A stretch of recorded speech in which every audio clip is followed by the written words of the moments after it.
Sigaw ka ng sigaw para kang abnormal. Tangina mo, hinahanap ka na ni Foreman!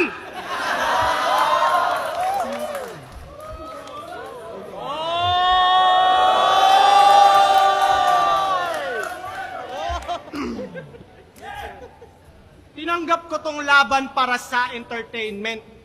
Pinatulan ko na lang kahit wala na siyang brain cells. Malamang para sa iyo, di pa nagme-make sense, pero kinuha ka ni Phoebus kasi wala na si Badang. Ikaw yung replacement! Sa totoo lang, masaya ako na ikaw ang opponent.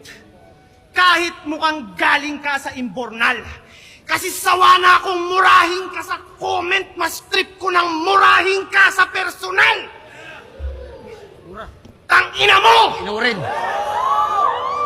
Babakbakan kita dito, huwag mo akong ganyan.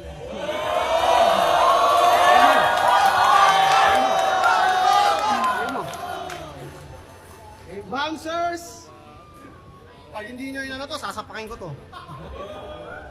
Huwag kang sasalita pag rounds ko. Huwag mong patunayang dunggalo ka.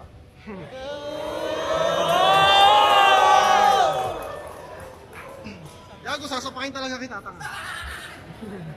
Tangina mo! User, madamot, mukhang hudlom. Useless, buraot, walang tulong, kadiri, madungis, mabahong, patay gutom! Sobrang dugyot netong kupal. Putapeteng magalis. Yung buhok niya parang pugad, pero never nagka-cheats. Kahit di na ako mag-bars, ito'y durog sa comedy. Puta, tignan nyo naman, mukhang sunog na broccoli. Nalimutan ng hygiene itong ulyaning adik, yung shampoo ni Yang Wan haluan na dapat ng muriatic acid. Sarap sampalin ng full blast nitong once a year mag-toothbrush. Nung lumabas ka sa puday, puta natakot yung nurse. Nung siya'y papabinyagan, di pinapasok sa church, ikaw ay salot sa earth, kilala sa buong Pinas bilang buraot ng shirt. Pag may nakilalang brand owner, didikit i-approach. Hihirita ng pa-joke, hihingi agad ng clothes kahit di niya namang close. Ipopromote niya daw. Masyado tong hapit.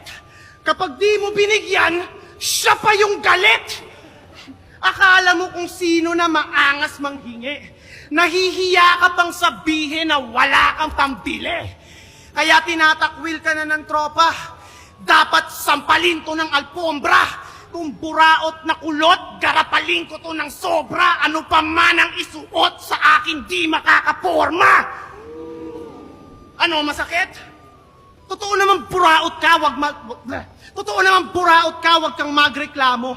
Pag bumili to sa akin ng Baby Jack's apparel, magagalit pa ako. Tangina, pagdating sa clothing, ikay agad na sasabik. Ba't pa ang hilig mo sa clothing? Eh di ba yung mga katutubo, di naman nagdadamit? Isa kang buraot member ng Tunggalo Records. Puro receive, ayaw mag-share, dalas pang magpa-victim. Kapag may konti siyang binigay, para sa kanya big deal. Kaya agad niya ng finlex na nanlibre siya ng family. Kala ko kung anong binili, fried chicken lang sa Jollibee. May caption pang, mahirap lang ako pero nanlilibre ako pag meron. Wow, tangina mo, salamat ha. Malakas ka pala.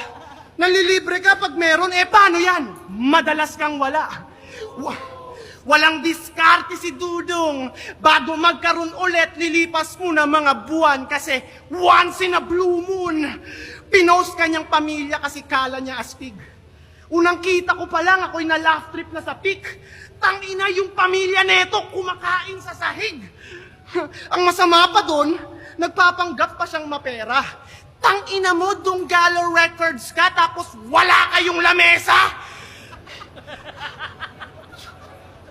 Kaya tatapusin ko karera netong wak na abno. Wala silang lamesa, tas ang hilig magbuhat ng bangko.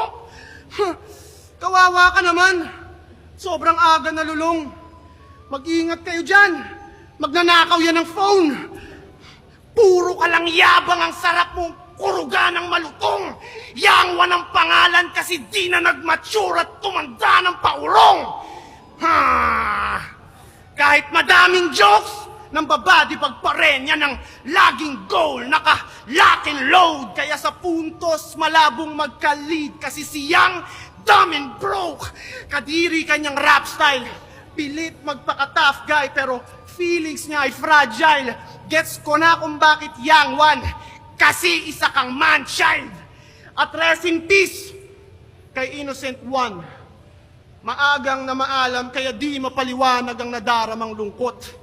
Bakit ngayon ka lang at mumay aking maghapon na tugtog?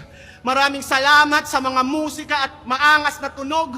Ang wish ko lang, kung may papanaw man ulit, sana siyang wanasunod!